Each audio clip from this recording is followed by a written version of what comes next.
Oi, turma, aquele abraço. Estamos chegando para mais uma live Papo com Tilé, o programa que foi sucesso no rádio, agora em lives através do Instagram, @AntônioTilemon. É o bate-papo mais descontraído, franco e aberto com personalidades do esporte, da música, do entretenimento e figuras que sejam notícias, né, de um modo geral. Como eu sempre digo aqui, na Rádio Metrópole eu era obrigado pela direção da emissora a fazer sobre futebol. E aqui, lives que pertencem a mim mesmo, eu faço sobre qualquer assunto, embora hoje seja do futebol. O nosso querido Dedimar, salve engano, Dedimar Vieira Lima, né? O nome completo, não sei. Edmar Souza Lima. Souza Lima, atrapalhei o Souza pelo Vieira. Né? Mas, Débora, um prazer enorme, depois de muitos anos que eu não lhe vejo, estar fazendo essa live com você. Você que foi um profissional que marcou realmente aqui do nosso futebol, pela sua integridade, pela sua responsabilidade profissional. Você foi realmente um dos mais brilhantes da sua geração, né? Aquela geração de ouro que hoje em dia não temos mais aqui no futebol da Bahia, né? Na década de 90, salvo engano, o Vitória chegou a revelar 8, 10 jogadores num ano só, né? Hoje, para se revelar um, Bahia e Vitória, é o maior problema, o maior sacrifício da face da terra, né? Ninguém consegue mais revelar jogadores por aqui. Não consigo É uma entender o porquê expectativa disso. grande. Hum? É uma expectativa muito grande para sair alguém hoje. Ultimamente deve estar fogo. Mas, É. meu amigo, muito obrigado, viu, pela sua presença aqui. Vamos bater um papo. O Papo com o Tilé é aquele tipo de programa, Ded, que busca toda a sua história, lá de trás, lá do início. Aí nós vamos caminhando até chegar nos dias de hoje. Você falar o que hoje você faz com relação ao futebol. E começando lá de trás, eu não estou muito bom assim quer dizer, eu digo sempre que eu consigo fazer as lives e as lives se tornam boas lives porque eu sou de uma geração de 1970. Eu tenho 44 anos de rádio. Então, o pessoal de 70 para cá, que eu entrevisto, quem é antes disso, praticamente, como é que eu poderia dizer? Não quero ser agressivo, mas já está naquela fase mais difícil, né? Aquela fase que às vezes não consegue nem conversar direito e tal. Mas de 70 para cá, da minha geração para cá, eu conheço bem a história de cada um. E por isso facilita muito eu fazer as lives, sabe? Porque como eu sou conhecedor da história das pessoas que eu estou conversando, eu consigo desenvolver bem o programa de um modo geral, né? Eu, às vezes, fico meio espantado aí. Tem muita gente fazendo lives e muita gente que não sabe nem perguntar. Isso é uma coisa que realmente eu tenho dito, que eu tenho feito lives, não queria mais fazer rádio, como de fato larguei, me aposentei. Hoje eu sou um aposentado da nação, do INSS, né? Mas hoje eu estou me distraindo fazendo as lives, porque como eu conheço as histórias, eu me distraio, né? Fazendo as lives aqui. Mas eu nunca me preocupei. Hoje mesmo eu dei uma entrevista a uma rádio de Barreiras, 1 hora e 28 minutos de entrevista. Não sei como é que o cara arranjou tanto assunto, mas arranjou assunto de qualidade. Eu fiquei impressionado com esse profissional chamado Flávio Araújo, né? Ele foi buscar histórias lá de trás mesmo. Ele deve ter feito alguma pesquisa mais fundamentada e tal. E foi muito bacana essa entrevista. Eu estava dizendo para ele que eu não me preocupo se tem 5 pessoas assistindo, se tem 10, se tem 100, se tem 200, se tem 500, se tem 1000. Não me preocupo com isso. O que me preocupa é fazer as lives com qualidade, com conteúdo. Porque a maioria desse pessoal que está fazendo live hoje, e que me desculpem, não são todos, claro, mas não sabem nem perguntar ao entrevistado, por desconhecimento, e nem se preocupam em se preparar 1 hora antes, 2 horas antes. Vai lá no Google, encontra toda a ficha do cara, pesquisa, pelo menos vai saber dizer alguma coisa. Mas eu não me preocupo com essa quantidade, porque eu acho que quando terminar a pandemia, ou que a pandemia estiver mais controlada, só vai sobrar live de qualidade. De Live de fato. conteúdo. Porque Verdade. as pessoas vão ter que começar a voltar a trabalhar, né? Para essa história de não fica, que fique em casa, o cara vai ter que se virar para trabalhar, para levar o sustento da família. Então, vai deixar de ficar fazendo besteira nas redes sociais, né? Então, vai sobrar quem tiver conteúdo. E é essa a minha preocupação. A minha preocupação é oferecer um bom conteúdo, né, para ter um bom arquivo, que isso, por certo, fará a live prosseguir. Mas sim, Ded, vamos lá de trás. Como foi que você chegou aqui? O seu percurso, na verdade, de fato foi o Vitória, ou você teve alguma passagem por outro clube, assim, ainda que tenha sido uma coisa mais rápida? Tal? Vamos buscar a história lá de trás. Obrigado, viu, Eu querido, pela sua comecei, presença. imagina, eu que agradeço e estava na expectativa de ser convidado, né? Porque eu estava acompanhando as lives aí. Acompanhei a live fantástica com o Dudu Cearense, que eu fiquei assim, um empreendedor de mão cheia, né? E outras personalidades que não eram ligadas ao esporte também, em outros ramos, né? Então a gente sempre vai dar uma espiada, né? E assim, olha, eu vou esperar o dia que Tilé vai me convidar. Vamos lá, Tilé. Eu comecei no Bahia. Ah, no Eu Bahia. comecei, eu comecei no Bahia no ano Hum. de 1990, né? Final de 89 para 90. Fiquei 2 anos no Bahia, né? Tipo ali, dente de leite, infantil. E já no Juvenil fui pro Vitória naquela leva grande, né? Que Mota se transferiu para lá e aí acabou acontecendo aquela mudança, né? Mas morei ali na sede de praia Paulo Maracajá 2 anos, ali embaixo das arquibancadas, né? Vivi muita coisa, aprendi muita coisa. O início foi muito crucial para definir se eu de fato queria ser um jogador de futebol. O início da minha carreira como base, né? Uhum. E eu passei por muitas coisas, venci, graças a Deus, todas elas, amadureci, fui também, na verdade, amadurecendo o meu perfil, o meu caráter como atleta, e depois me transferi para o Vitória, onde tive projeção, enfim, alcancei patamares maiores, né, como seleção brasileira, negociações, né, onde tive como meus primeiros agentes você e Guga, né, foram os meus primeiros agentes. E foram experiências muito bacanas, assim, que me ajudaram a crescer e a ser quem eu sou hoje, né? A ser quem eu sou hoje. Porque existe a vida pós-futebol e ela não é nada fácil. É. Até para aqueles que, na realidade, é pior, né? Lógico. Aqueles que não se preparam de alguma forma. Porque quando a pessoa se prepara de alguma forma, eu sempre digo, viu, Dad, lá de trás, me lembrei agora do meu queridíssimo, uma figura humana maravilhosa, eu adorava ele, Alex Alves, o falecido Alex. Eu Sim. dizia para ele, Alex, você tem que focar realmente no futebol, porque. Aí fiz uma conta rápida assim, né? O brasileiro vive em média 73 anos, em média. A estatística diz que a vida do brasileiro é de 73 anos. Tem até aumentado ultimamente. Se você joga durante 15 anos, você começa aos 15, vai até os 35, você tem que, nesses 15 anos, se preparar para mais 38, para chegar aos 73. E é difícil, né? É muito difícil, né? Aí o cara sai gastando, achando que nunca vai deixar de ganhar aquele dinheiro todo, sai gastando, e de uma hora para outra ele se vê sem nada. Felizmente, essa é a triste realidade da maioria, né? Eu cheguei a fazer uma vez uma conta, eu adoro contar essas historinhas, viu? Cheguei a fazer uma vez uma conta para um dos jogadores, que eu não vou citar o nome aqui agora. Ele tinha uma casa aqui, não queria que alugasse a casa ficava fechada, tinha um cachorro, que era o cão de segurança da casa, e se gastava R$ 300 de ração por mês com esse cachorro. Aí, R$ 300 por mês, ao final de 12 meses, seriam 3.600, não é isso? Se eu estou fazendo a conta certa? Acho que sim. 3.600. Por 10 anos que essa casa fique nessas condições, você tem 36 mil, ou seja, você teria um carro 0 quilômetro à sua disposição, né? Aí o cara parou, pensou, disse, rapaz, eu nunca pensei nisso. Ele, pois é, porque vocês não pensam nessas coisas. A gente é Aham. obrigado, né, a passar esse tipo de recado para que o cara se toque. Porque se faz muita besteira, né? Nós somos, na verdade, Tilemon, assim, eu vou generalizar, né, eu não Uhum. posso generalizar, né, na verdade, não posso generalizar, mas na sua grande maioria, nós somos muito limitados intelectualmente, muito limitados, porque a gente abdica de estudos, de pesquisas e tudo mais, e a gente apenas foca no futebol. Eu fui assim, na verdade, né? Porque eu também sofri muito, muito, por desinformações, eu sofri uma série de coisas. A minha carreira me trouxe muitas experiências, né? Assim como você gosta de fazer conta, eu também gosto de fazer conta. Eu tive fazendo conta aí um tempo atrás, quanto tempo eu fiquei parado, desempregado, tipo Uhum. assim, sem jogar, né? E as minhas contas, superficialmente, mas eu acho que quase que exatas, deram 54 meses desempregado, sem receber, sem jogar, esperando em casa, aguardando, 54 meses. 54 São quatro, meses. são 4 anos e meio, Uhum. ok? Então, isso detecta que eu sobrevivi no futebol.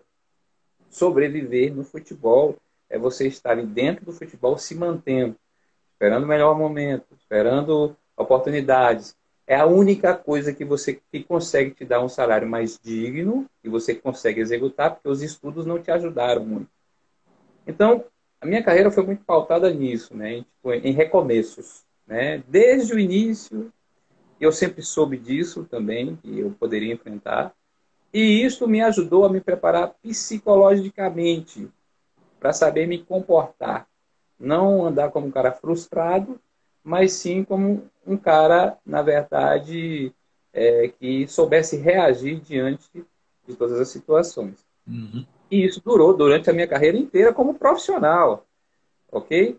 E até o pós, né? Que a gente pode falar disso depois. Isso me amadureceu como pessoa. Mas o atleta de futebol hoje, ele precisa compreender que a carreira é muito curta e que ele precisa saber empreender, né, os seus ganhos, né? A sua empresa é o seu corpo, naturalmente, precisa investir no corpo para ser Uhum. saudável e se manter. Ao mesmo tempo, ele precisa se preparar para o futuro, né? Desde estudos, informações e tudo mais. Aqui eu posso ver que, por exemplo, assistindo agora a gente, é que eu me esqueço, mas tem grandes figuras aqui que a gente não pode deixar de citar, né? Carlos Anunciação, Carlão, foi meu professor quando eu cheguei no Bahia, me ajudou muito, me ensinou muito, fez muito trabalho analítico comigo, Vai colaborou. participar comigo aqui depois de amanhã, quarta-feira.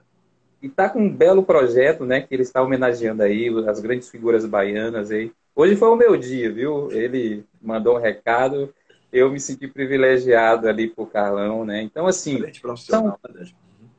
são pessoas que passam pela sua vida e você precisa deixar algo de bom, né? Então, o atleta ele precisa entender que tem uma pós-vida, né? Depois do futebol, que é uma outra realidade, totalmente diferente Diferente, da que ele vive, né? Porque a que nós vivemos é fantasiosa. Eu considero como fantasiosa, porque nós estamos acima do patamar de toda a realidade do brasileiro. Haja vista o que está acontecendo agora, numa realidade nua e crua na pandemia. Então, finalizando a minha colocação, esse tipo de pensamento que permeou o meu coração me preparou para entender como é uma carreira de um atleta de futebol, jogador de futebol, seja lá como for. Cara, assim, é rápida e eu nunca achava que ia acabar, passageira e é uma realidade absolutamente diferente. É necessário ter muito equilíbrio, pessoas boas para estar orientando, colaborando sem nenhum tipo de interesse e uma maturidade muito grande que poucos, felizmente, têm, mas felizes daqueles que têm. verdade. Você disse tudo agora, viu? Você disse tudo agora. Bom, mas voltando ao aspecto de sua carreira, você falou que começou no Bahia e tal, e aí você foi naquela leva que foi com Mota para o Vitória, né? Isso. É uma coisa que até hoje eu defendo o Newton Mota, até hoje, porque eu me lembro muito bem da história naquele momento. Paulo Maracajá, cobra criada, né? Uma super cobra, digamos assim, É, tentou passar uma imagem de Mota como se Mota fosse um ladrão de jogadores, quando ele, Paulo Maracajá, pediu para liberar 25 atletas da casa do atleta amador, né? Lá na concentração que você citou aí, no ginásio de esporte Antônio Pedreira Piton, que ficava na sede de praia Paulo Maracajá. Então, perfeito. Mota pagou um preço muito caro, porque Maracajá tinha um domínio sobre a imprensa, principalmente, que era uma coisa extraordinária. Então, todo mundo passou a adjetivar a Mota como ladrão, como desonesto, tal, quando não foi nada daquilo. Nada daquilo. Tanto que ele manteve no clube, não levou aqueles que estavam mais adiante, assim, Marcelo Os Ramos, maiores, Jean os maiores Goleiro, nomes, né? Wesley, né? Hã? Inclusive Mato Grosso, que era o fenômeno da nossa Da geração, da minha uhum, na idade, época. ele deixou no clube um fenômeno. O cara mais novo de toda essa leva era Uhum. Mato Grosso.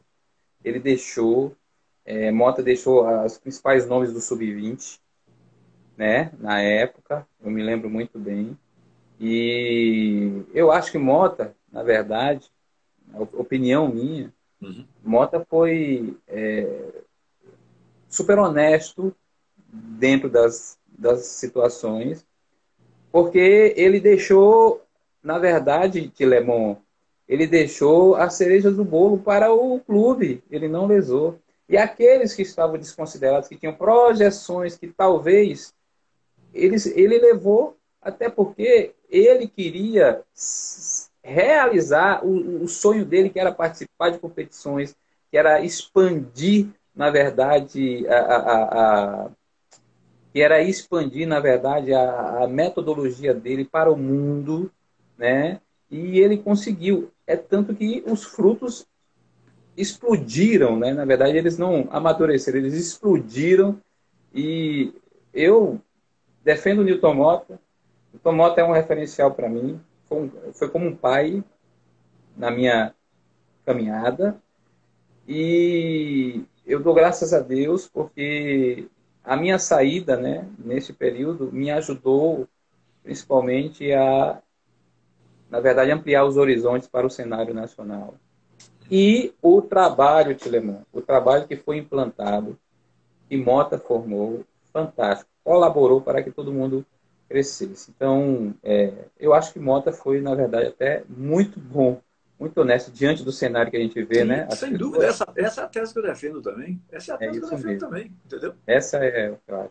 É porque é uma coisa fácil, né? Você, por exemplo, você tem toda a imprensa nas suas mãos. Nós estamos falando aqui do período da época, né? Não estou falando de hoje, não, pelo amor de Deus. Estou falando do período lá de trás, quando o fato se deu, Ok. 1990, 1992, mais ou menos por aí. O cara tinha a imprensa toda nas mãos. Infelizmente, em todo lugar tem aqueles que não prestam. E na imprensa também tem os que não prestam, né? Em todo lugar, toda a carreira tem esse tipo de coisa. Então, ele tinha, digamos assim, Maracajá tinha controle de uma metralhadora giratória de alta potência em cima de todo mundo. E Mota passou a ser injustiçado porque passou-se uma versão diferente da real. E que, inclusive, ele, Maracajá, iria alterar no cartório a assinatura dele, porque as assinaturas nas liberações, nos atestados liberatórios, tinham sido falsificados. Que mentira! Que mentira! Ninguém falsificou nada. Foi ele quem assinou todos os É isso atestados mesmo. liberatórios. Ele assinou Entendeu? tudo. Ele que assinou. Mota E promessa. aí, quando ele viu que ele tinha cometido uma besteira, uma bobagem, né? Mandou liberar 25 de uma vez só, aí ele passou a torpedear a Mota de boa, ou seja, ele calado, os outros fazendo um serviço sujo para ele. De Entendeu? fato, Essa que é a realidade dos fatos. Mota foi muito bombardeado, mas assim, o preço que Mota pagou transformou ele num grande homem, assim, Sim, porque os sem resultados dúvida. foram, Perfeito você agora. Perfeito. né, Uhum. os resultados vieram e assim, olha, eu estou certo, eu só quero, na verdade, a mensagem de Mota era a seguinte: eu só quero realizar o meu trabalho de acordo com a necessidade que o futebol está tendo, ok? E eu só quero expandir porque os garotos precisam. Então, ele precisava de alargar as tendas. E nesse momento, eu creio que Paulo Carneiro surgiu, fez o convite e elas foram, de fato, alargadas. E Mota conseguiu expor o pensamento dele, que ali é um crânio, né? Ali é um cara...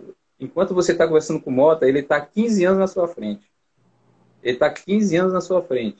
Ele já está imaginando uma série de coisas. E ele conseguiu realizar o grande trabalho dele. Então, assim, eu acho que há males que vêm para bem, né? As Uhum. pessoas, né, falam assim, há males Sem que vêm dúvida. para bem. Uhum. Então, para Mota, isso foi essencial e, cara, assim, a marca dele ficou. E é o legado. Ninguém vai esquecer de Newton Mota mais, cara.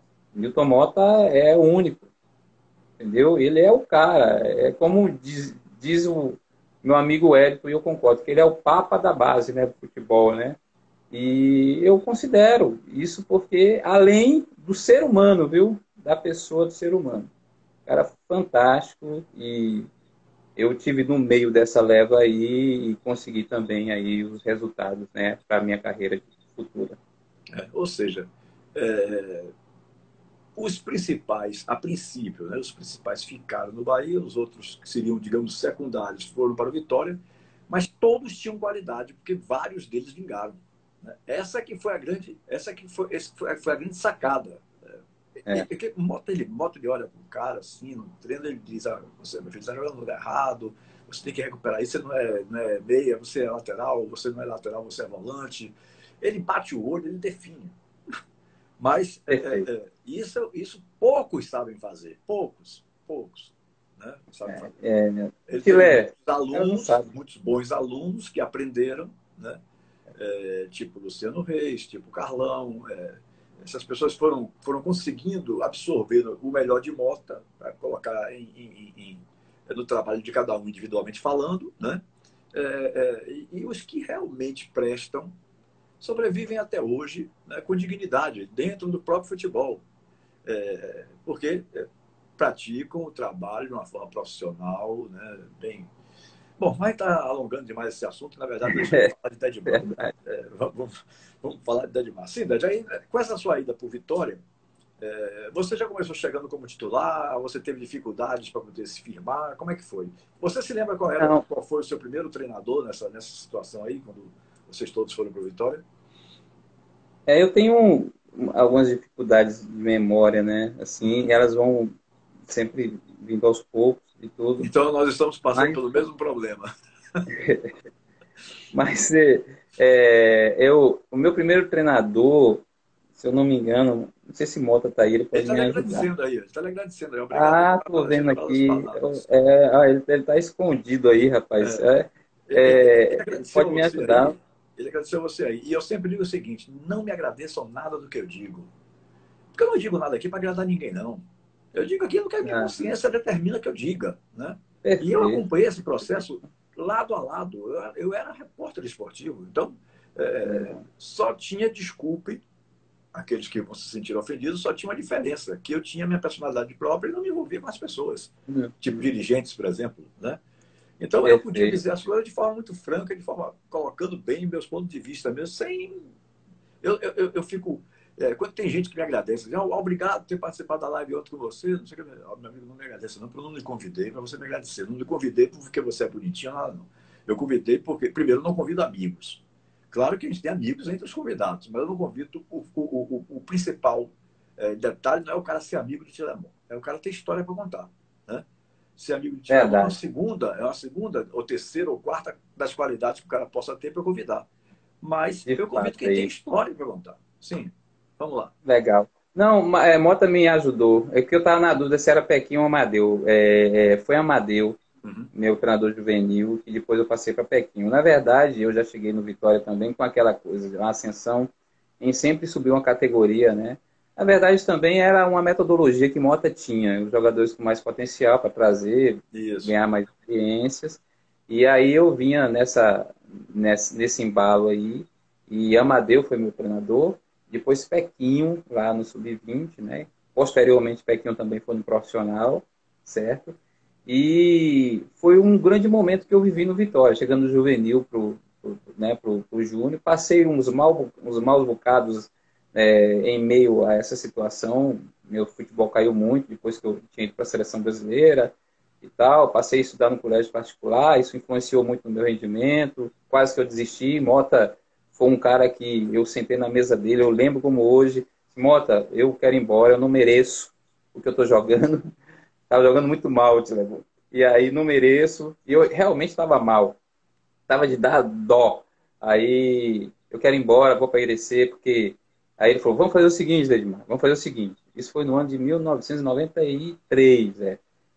Vamos fazer o seguinte, olha, vá para esse torneio agora, no final do ano, e depois, se você não for bem, você pode ir embora, eu lhe libero. Mas vá para esse torneio. Eu estava muito mal, tio Lemon, e tinha ido para a seleção brasileira. Rapaz, eu arrebentei no torneio. Porque eu comi bem, eu dormi bem, eu tive uma rotina, né? Porque antes eu não estava tendo rotina. Só para você ter uma ideia, eu inventei de estudar no colégio particular e Mota arrumou uma bolsa para mim no Colégio Águia, na Piedade. Eu ia treinar no Barradão, lá, voltava no ônibus, trocava de roupa, almoçava, engolia comida, saía andando da casa lá em Pituaçu até o ponto de ônibus, que dava uns 15 minutos andando, lá na orla, pegava um ônibus até a Lapa, dava 40 minutos, andava da Lapa, do terminal até a Piedade, o Largo da Piedade, e sempre pedia a primeira aula. Entrava, saía 6 e poucas, pegava o ônibus, demorava uma hora, porque era ônibus cheio, descia na orla, andava até a casa de Pituaçu, chegava em torno de 8, 8 e meia, comia comida fria, só tinha comida fria, porque a comida saía 6 horas, 5 e pouco, e ia estudar para o dia seguinte, e no dia seguinte eu treinava e a rotina durou o ano inteiro. O que aconteceu? Eu não aguentei fisicamente, mentalmente, caí de rendimento. E foi quando eu pedi para ir embora e Mota falou, não, vamos para o torneio. No torneio você viaja, você dorme junto com a galera, você come bem, tem horário para tudo. E eu decolei, não fui dispensado. Na verdade, me remotivei e foi uma fase nessa caminhada no Vitória que foi muito legal, aconteceu comigo e eu consegui dar sequência, mas Mota me ajudou muito nos aconselhamentos e, cara, eu não tenho palavras para falar de Newton Mota. Eu vou continuar falando porque ele me ajudou demais nesse processo de formação e me orientou muito assim no quesito de ser um grande profissional, um cara direito, né? E eu sempre estava fazendo tudo ali, eu sempre fui um bom aluno para isso e deu certo, entendeu? Mas essa foi a minha trajetória aí no Vitória aí, Carlos Amadeu, depois Pequinho, lá no Sub-20. Eu me lembro que o Pequim foi campeão baiano de profissionais em 95, salvo engano. Você falou aí de um torneio, 93, né? Foi a partir desse torneio que você se firmou com relação ao time do Vitória? A verdade foi a seguinte. Eu fui para a Taça São Paulo em 1993 com idade ainda de juvenil. Certo. Eu fui para essa taça porque Chulipa, lateral direito, Everton Chulipa, Sim. ele Maílson, não né? tinha comparecido a alguns treinos e aí ele era o cara que ia jogar. E não apareceu, acho que ele não viajou, o Pequinho não colocou, e eu fui, peguei a vaga. Fui como titular, joguei a taça inteira, uma grande surpresa, porque eu era 4 anos mais novo, e me destaquei na taça. Então, depois da taça, eu tive uma ascensão grande. Fui para a seleção brasileira e começou, 93. E em dezembro, eu não sei se era Votorantim. Não, Votorantim não. Era uma Copa, não sei se é a Copa da Paz. Eu fui disputar um torneio no final do ano. Ou era São Carlos, alguma coisa assim. E foi aquele momento que eu estava muito mal, mal mesmo, jogando muito mal. E eu pensei em desistir, ir para casa, e onde ele falou, não, vamos mais um pouquinho. Vamos ver esse torneio, e ele soube me manobrar, e aí essa manobra deu muito certo. E aí no ano de 94 já tive uma ascensão melhor, que eu ascendi ao profissional, com idade baixa. Eu sempre fui meio precoce. E isso, de uma certa forma, me ajudou em alguns pontos e me prejudicou em outros, porque eu não estava totalmente preparado e eu tive que aprender a conviver com as dificuldades. Uhum. Bom, aí você ficou no Vitória até que ano, Dad? No Vitória, eu fiquei até o ano de 1996. Eu já tinha sido negociado com a Parmalat e me transferi para o Juventude no Campeonato Brasileiro, do meio do ano em diante. Que Fui também era jogar do dois. Parmalat, né? Naquela época, Juventude, salvo engano. Isso, Uhum. Juventude de Palmeiras, Isso. a Parmalat era Palmeiras, Juventude, né? Então foi uma espécie de ponte para eu ganhar experiência. Uhum.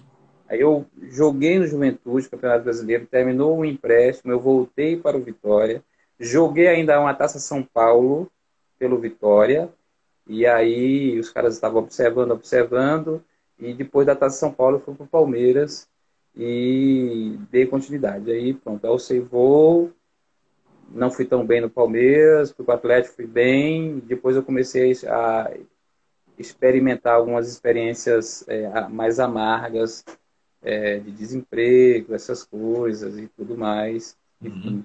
E aí foi onde as coisas aconteceram. Certo. Mas voltando um pouquinho para trás aí de novo, dando uma quedinha para trás aí, no Vitória você chegou a conquistar quantos títulos? De base foram muitos, eu não contei, mas de base foram muitos. Onde a Uhum. gente ia, a gente era campeão. A gente tinha uma geração muito, muito Não, isso é verdade. forte, É né? fato isso. Agora, a minha pergunta, na realidade, já foi com relação ao profissional mesmo. Profissional, dois títulos, bicampeão baiano, né? 95 e 96. Eu participei desses títulos no Vitória, já profissional. De base foram bastante, né? Eu não contei, mas de profissional foram 2 títulos. Uhum. Bom, aí sim, agora voltando um pouquinho para frente, empurrando um pouquinho aí para adiante, no Palmeiras, você ficou quantos anos? Fiquei 6 meses no Só seis Palmeiras. meses. Porque você, 6 mas aí meses. Era um intercalou com o contrato. período do Juventude ou sem contar o período de Juventude? Não, sem contar. Né? Em janeiro de 97, posto a São Paulo, fui pro Palmeiras. E era um contrato aí de 1 ano, que era um acordo entre Palmeiras e Vitória, né? Parceria. E eu acho que eu estava sendo ali analisado. O Palmeiras ia de treinador Tele Santana, mas ele não pôde, porque ele teve um problema muito sério, né? E ficou aí inválido para treinar. E foi Márcio Araújo. O Palmeiras estava vivendo também um momento de transição, né? Na Parmalat, os jogadores estavam sendo negociados. Não foi muito bem no Campeonato Paulista. Eu joguei 21, 22 jogos pelo Palmeiras e fui emprestado para o Atlético Mineiro, onde também tinha uma grande participação. Conquistei ali. O Palmeiras eu não tive título, né? Só participei do Maria Quitéria, que é um título, na verdade, não tem tanta expressão assim a nível nacional, mas foi quando Foi houve. uma taça criada aqui, inclusive na Bahia, por Rui Botelho e Eliseu Isso, Godoy. isso, isso. Uhum. Justamente para preencher um calendário, essas Isso, coisas exatamente. assim, né? E quando eu fui para o Atlético Mineiro, aí eu consegui me firmar bem, e aí conquistei ali a Copa Centenário, que foi um torneio muito interessante, né? Fizeram com clubes de fora e tudo mais, e a Conmebol, né? Também. E fizemos a grande campanha no Campeonato Brasileiro. Aí depois eu tive que voltar para o Vitória, e aí houve uma série de problemas aí com questão de lei de passe, empréstimos. Eu fiquei nessa brincadeira 8 meses parado, sem jogar, sem treinar, sem receber nada. Então foi a minha primeira experiência onde Parado, sem treinar, sem receber, 8 meses? nada. Lei do passe. A lei do passe, Chega. ela era do clube. Então o Uhum. clube, ele fazia o que ele bem Isso. quisesse. Você não entra aqui, fica aí. E se eu quisesse ir para outro lugar, eu tinha que pedir permissão. Só se você me der dinheiro, me empreste, paga no empréstimo. Ou seja, essa briga, eu não entrava no clube, questões salariais, tal, com Paulo Carneiro, não entramos em acordo. Eu treinava à parte, sozinho, na praia, academia, não recebia salário e meu problema estava ali. Até que depois de 8 meses os clubes entraram em acordo e eu fui emprestado para o Japão, para o Jubilewato, né? E aí foram 8 meses perdidos.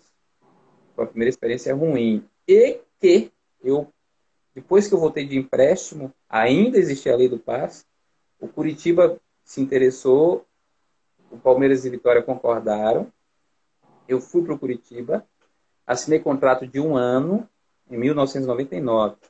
Fiquei 3 meses e fui dispensado, o time não estava bem, fui dispensado por deficiência técnica. Eu não estava bem. E eu fiquei mais 9 meses desempregado. Então, esses 2 anos foram cruciais assim para eles, na verdade, me afogaram, né? E tiraram a sequência que eu poderia ter, e para recomeçar foi bem difícil. Somente no ano de 2003 que a Lei Pelé vigorou e eu pude negociar com quem eu quisesse, mas eu fiquei nesse período aí preso e sofri algumas experiências amargas, né?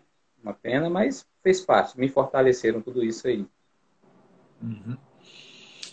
Um abração para você, viu, Luan? Eu vi que você entrou aí para assistir a nossa live. Meu querido Emerson Ferretti, ex-goleiro do Bahia, ex-presidente do Ipiranga, também nos assistindo aí, nos prestigiando. Um abração para você, Ferretti, gente boa, da melhor qualidade também. E aí foram esses números aí de 8 meses, depois mais 9, depois não sei quanto, que somaram 54, que no final você ficou parado, né? Durante toda a carreira. Meses. Impressionante. Verdade. Impressionante isso. E a sua Você experiência lá ganhava, fora? Hã? você ganhava e tinha que gastar. Você economizava e tinha que gastar quando você não estava empregado. Então, assim, poxa, uma coisa, interrompendo um pouquinho, né? O cara fala assim, rapaz, você jogou em 19 clubes. A soma deu aí mais ou menos um número de 19 clubes que eu passei na minha carreira inteira. Aí, você jogou muitos? Não, eu sobrevivi. Porque o cara que joga de uma forma bem equilibrada, ele passa por 3, 4 clubes no máximo na sua carreira inteira. Ou seja, ele teve uma carreira de estabilidade. Mas quando o cara passa por 19, significa que ele jogou 6 meses aqui, 3 ali, 8 aqui, 5 aqui. E ele foi sobrevivendo.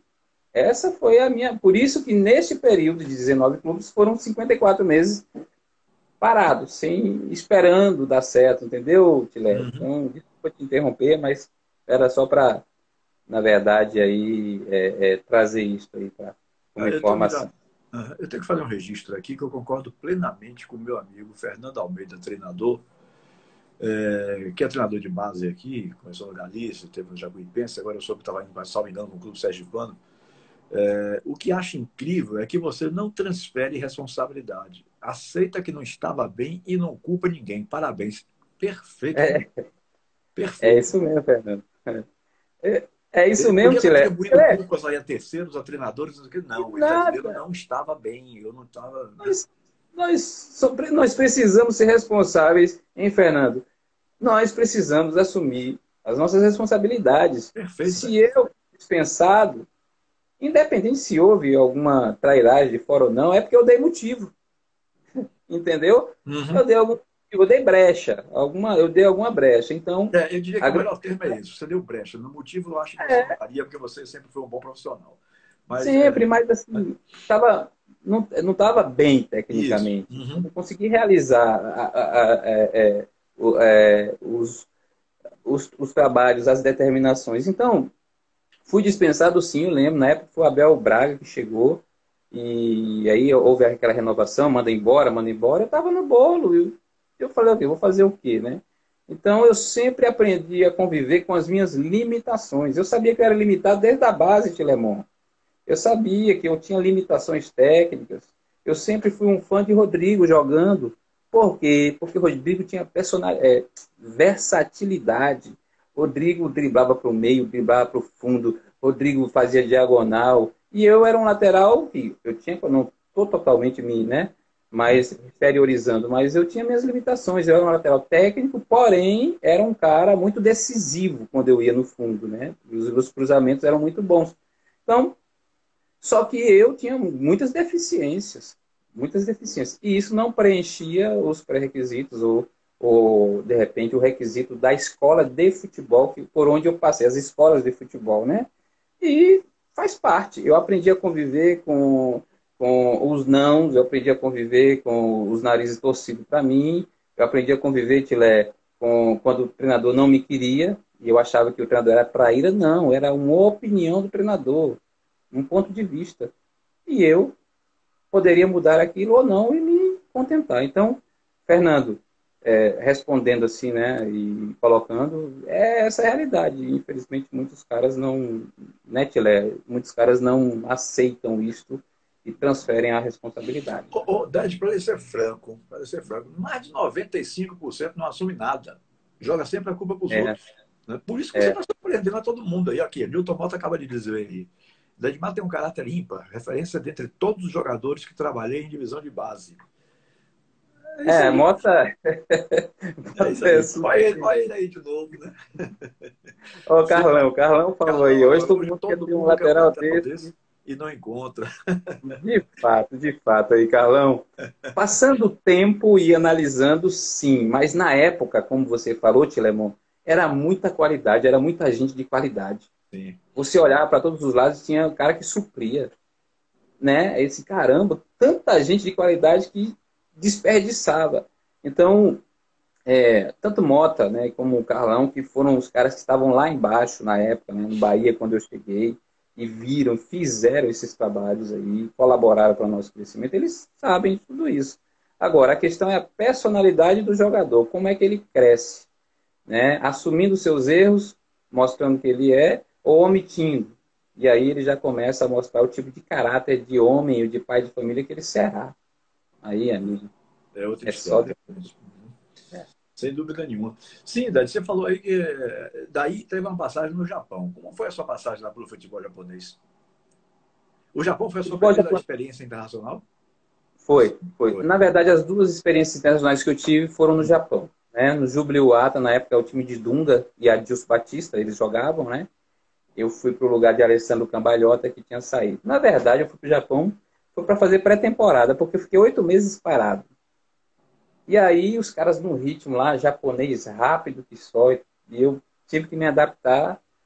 Fui bem em alguns jogos, mas eu não tinha uma característica de jogador rápido, né? Eu sempre fui um cara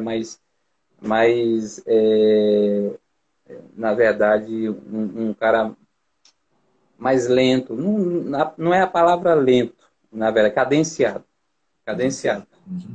E eu não conseguia acompanhar o ritmo, então eu tive muita dificuldade. Fiz muito treino físico, bastante. Nunca treinei tanto na minha vida. E tive experiências também ruins no Japão, né? Amei o país porque funcionava do jeito que eu gostava, né? De horário e tal, aquelas coisas Tudo certinhas. certinho, né? É. E E só que no diferença, que futebol, diferença. diferença. E eu tive grandes experiências como Dunga e Adilson Batista, que, né, os dois são treinadores. E eu aprendi bastante, tinha outros brasileiros. O treinador era o finado Valmir Louruz, né? E já faleceu. E foi uma boa experiência para início, mas eu creio que eu fui ali mais para encher o tempo que eu tinha perdido, para retornar para o Brasil, viver uma outra experiência ruim, amarga. E em 2006 eu volto. 2006, depois da Libertadores de 2005 pelo Santo André, eu volto para o Verde Tóquio, Verde Kawasaki. Também outro clube muito bem estruturado e onde eu não fui bem, nós não fomos bem, os brasileiros foram mudados todos e retornamos para o Brasil, ou seja, foram experiências, se você for falar no termo técnico, ruim, aproveitamento zero, né? No termo, Não nos somou outros muita termos, coisa na carreira, digamos assim, né? não, são boas experiências Sim, pessoais, não, eu estou né? falando como jogador, assim, dentro de campo, Não, né? como Isso. jogador, não.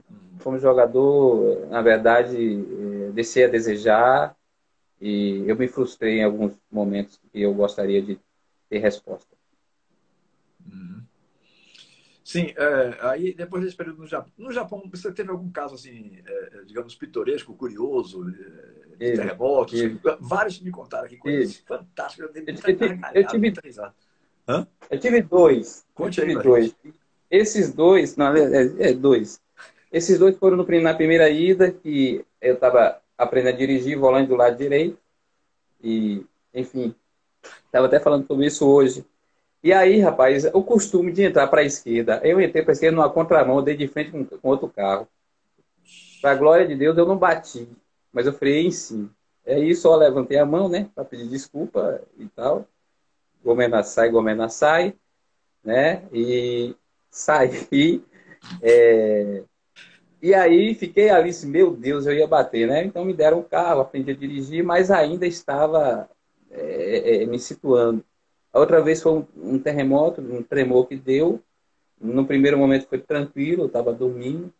E na segunda vez, na segunda passagem, o negócio pegou mais, né? Porque estava dormindo e umas 3 horas da manhã começou a tremer o lustre. E eu senti tremer a cama também, né?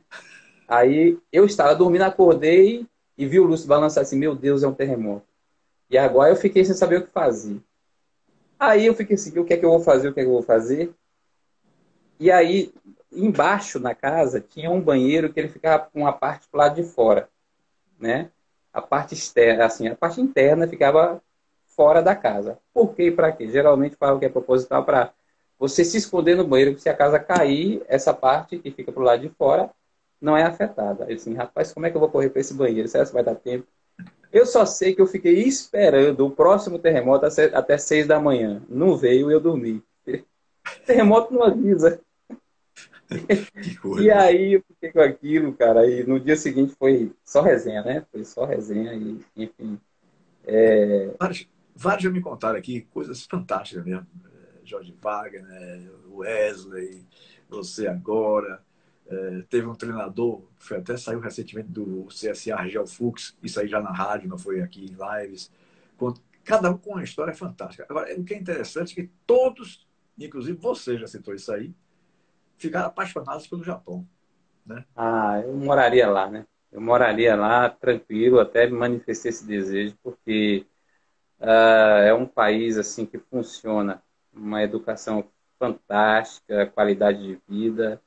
E eu queria ter ficado, por exemplo, Juninho, irmão do Zé Carlos, ficou quantos anos lá, né? E a gente fez muita amizade com brasileiros lá, que ficaram muitos anos, né?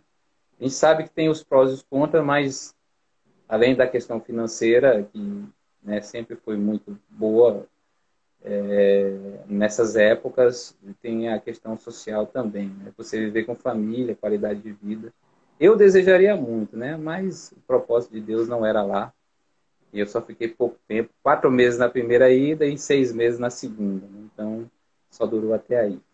Uhum. Ô, Ted, sim, e aí você voltou ao Brasil ou foi para outro lugar fora do Brasil? Não, voltei, não fui mais para fora do Brasil. Segunda vez eu voltei, aí foi quando...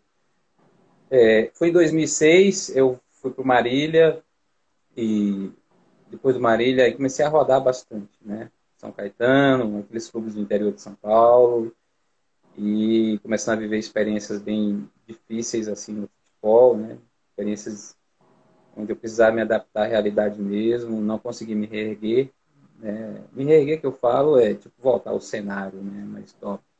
Até No porque eu já clube tinha passado por maior, uma né? experiência, Uhum. uma experiência muito grande em 2004, né? Que foi pelo Santo André, onde a gente foi campeão da Copa do Brasil, e isso voltou a me trazer aí a questão da ascensão, da projeção profissional, mas depois aí é você sobreviver, né? Entendeu? No futebol. O futebol tem essa realidade, é para muitos mesmo, a sua grande maioria, e aqueles caras mais diferentes, né? Que são a grande minoria, que vão viver as partes mais diferentes, né?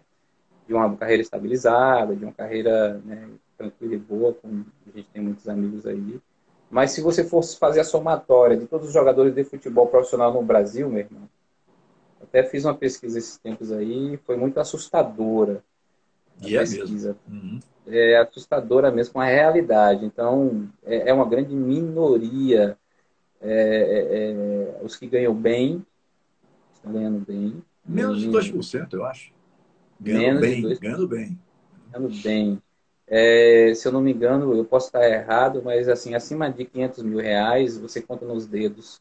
Aí, se eu não me engano, eu acho que 8 ou 12 jogadores no Uhum. Brasil, certo? Pode ter mais, né? Mas foi segundo uma pesquisa em 2019. Foi feita, a CBF contratou esse órgão de pesquisa, né, lá dos Estados Unidos, e ele fez. Então, é assustador mesmo.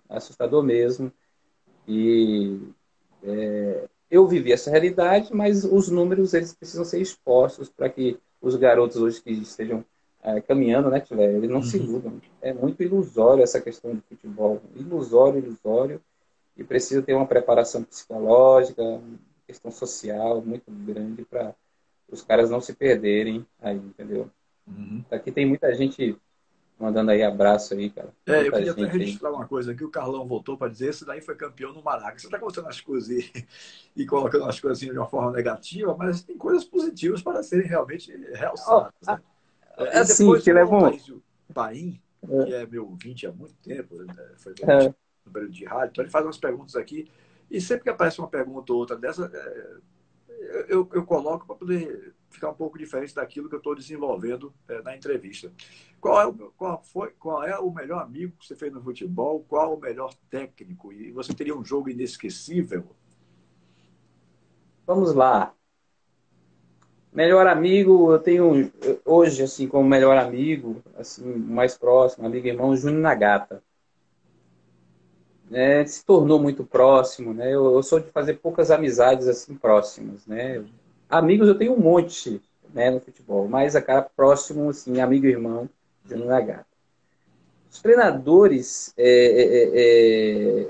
que eu tive, assim, Pequinho foi um dos mais inteligentes que eu já tive, desde a base até quando ele esteve comigo no Santo André, foi campeão da Copa do Brasil, né?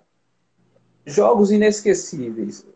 O jogo inesquecível por conquista, logicamente, vai ser Santo André e Flamengo no Maracanã, em 2004, onde eu era capitão, líder do grupo, e levantei a taça. Esse foi o jogo inesquecível por conquista. Uhum. Agora, o jogo inesquecível por desempenho. Guarani e Marília no Brinco de Ouro em 2006, 2007, onde nós ganhamos aí de 4-0 e eu fiz 2 gols, um golaço de falta e um olímpico. Então, assim, a questão pessoal, né, Uhum. a questão do desempenho foi muito ali, cara. Ali, aquele jogo, eu fiz tudo e mais um pouco, eu considero como inesquecível, ficou registrado, né? Uhum. Enfim, e foram essas duas colocações aí, né, que a gente coloca, certo? Você sabe que o Instagram nos dá 1 hora de live e eu não gosto de prorrogar as lives, primeiro para não ocupar de novo o meu convidado, não ficar enchendo o saco do cara, e porque também entendo que 2 horas de live ninguém tem saco para assistir, né? Então eu prefiro deixar Você já falou isso. fazer 1 hora bem feita para dizer assim, poxa, já acabou, ficou aquele gostinho de quero mais, né? E um dia lá na frente a gente pode voltar a fazer uma outra no segundo tempo e tal. É, Mas tem duas coisas que eu não quero deixar de lhe perguntar, faltando apenas, acho que 8 minutos para a gente chegar ao final. A primeira delas, salvo engano, de memória, você passou pela base do Bahia, e não tem muito tempo isso. Essa experiência foi boa, não foi boa? Você foi excelente, reconhecido? Hein? excelente. Ah, Foi excelente a minha escolha, porque eu tinha uma resistência para trabalhar em base. Eu sempre já trabalhei como treinador profissional, aquela coisa do profissional, e tinha resistência com base. E foi uma das melhores escolhas. Ah, você vai ganhar pouco, não importa, eu quis aprender. E quando eu passei pelo Bahia, só deixei boas coisas, assim, aprendi demais. Filé, satisfação é o cara trabalhar numa base de clube hoje. Cara, eu me sinto assim renovado para tentar passar mais coisas e aprender, né? Porque na base você mais aprende do que ensina. Eu, engraçado pelo isso, né? menos, estou passando por isso. Eu, pelo menos, assim, você mais aprende do que ensina. Interessante essa frase aí, interessante. É porque, na realidade, Você me você entendeu? você está ali mais para ensinar, né? E você Eu admite que você aprendo. aprendeu. Cara, eu aprendi demais. Estou aprendendo. Hoje eu estou, né, na coordenação lá no Palmeiras com o João Paulo e tenho aprendido demais. Mas, poxa, eu aprendi muito ali no Bahia com profissionais, né? E estou aprendendo demais, né, com o João Paulo e profissionais que estão ali. E a diferença, Tilemão, para você crescer, é só você estar com o seu coração aberto para aprender. Quando você está com o seu coração fechado, você não aprende nada. Não Seu querer coração se quando achar ele o dono da verdade, porque teve uma carreira esportiva, tal, tal, tal. E aí você acha que vai chegar lá e vai deitar e rolar. e Bem nada, bacana, bem bacana. nada, Bem bacana essa sua nada. definição aí. Uhum. Eu penso por aí, você entendeu? E tenho permeado assim, caminhado desta forma, postura a mesma, não querendo ser melhor que ninguém, porque eu fui jogador, ex-atleta e conquistei, passei por clubes, passou. É recomeço. E você precisa saber respeitar as pessoas. Eu queria fazer um registro sobre Mota, porque Mota não é somente um cara que ele, na verdade, ele faz, né, na verdade, ele ajuda a forma o atleta. Ele forma profissionais do futebol. Ele tem vários caras trabalhando com ele aí, com qualidade. Ele forma roupeiro para o futebol. Até hoje eu falo com roupeiros. Trabalhei com roupeiros que Mota formou, Eliezer, Cardoso, Marcão Massagista, Jajal. Esses caras foram formados por Mota. E é isto que a gente precisa entender, está aberto o futebol. Né? Respondendo à pergunta de Mota, finalizando, que a ida de Pequinho, lá pelo Pérez Chamusca para o Santo André, foi muito pertinente, onde eu tive uma participação positiva muito grande na questão de avalizar, somente eu conhecia em tese, né, e Elvis também, mas foi um momento muito importante para ele encaixar no momento que a gente precisava ser campeão naquela época. Mas respondendo a pergunta de Mota, porque a gente não pode deixar de responder o pai, né? Sim, com certeza. Sim, me fala um pouquinho mais dessa função que você está exercendo no Palmeiras aí, porque, por exemplo, eu acho que João Paulo talvez seja o mais vitorioso daqueles que aprenderam através de Newton Mota, né? Existem grandes nomes aí, Luciano Reis, Aldo França, Carlão e tal, mas João Paulo se firmou num mercado que, para um baiano, seria difícil. O cara ia logo dizer, pá, esse cara vem da Bahia, vem para aqui querer fazer alguma coisa aqui e tal. Porque existe isso, né? Existe esse tipo de coisa. O nordestino é sempre colocado em segundo plano, terceiro plano. Então, o João Paulo talvez seja o aluno que mais deu resultado, como pessoa de organização da base. Como treinador, Pérez Chamusca, sem dúvida. Né? Perfeito. Mas essa experiência hoje, o que é que você faz, na verdade, dentro do clube, dentro dessa equipe de coordenação aí? Eu fui como observador, eu fui como observador técnico e depois de pouco tempo o João me colocou na coordenação das categorias menores. O que é isso, né? Você passa a coordenar os treinadores e os elencos, a responder sobre liberação, sobre, na verdade, aprovação, troca ideia com os treinadores sobre treinamentos, conteúdo para os garotos, né? Todas essas interações. Por isso que eu digo que a gente mais aprende do que ensina, porque os caras têm ideias, hoje os caras estão muito estudados e com ideias inovadoras, né? E eu faço muito essa junção com todos os treinadores. São 5 treinadores que estão comigo, né? Sub-10, sub-11, sub-12, sub-13, sub-14, até sub-14. Sub-10, 11, 12, 13 e 14. 5 treinadores. E a gente faz busca formar uma família com um pensamento só, um ajudando o outro, né? Dando suporte para o outro e montando assim um trabalho onde você trabalha para o clube, né? E não para você. Porque tem caras que querem trabalhar para si mesmo, né? A gente trabalha para o clube, formação para o clube. Esta é a orientação e tem sido muito boa, além de lidar com os pais, ok? Né? A questão de dúvidas técnicas e tudo mais. Então, eu tenho buscado fazer tudo isso. Deus tem me abençoado grandemente nesse trabalho, tem dado super certo. E completando o que eu estava dizendo sobre João Paulo, que para mim foi o mais vitorioso de todos aqueles que trabalharam no alto do negócio, né? Na pirâmide da parte administrativa, da parte de coordenação e tal. O mais incrível ainda é que João Paulo conseguiu, num clube de ponta do futebol brasileiro, formar uma equipe praticamente da Bahia na base. Praticamente toda da Bahia, quase que. Né? Tem você, tem Gilberto Amperê, tem Passarinho, assim, incrível isso. Incrível isso. Wesley Carvalho e por aí vai. Mas, Débora, nós vamos ser cortados, guilhotinados, se a gente continuar a conversar aqui. A tesoura do Instagram está chegando aí, 19h58.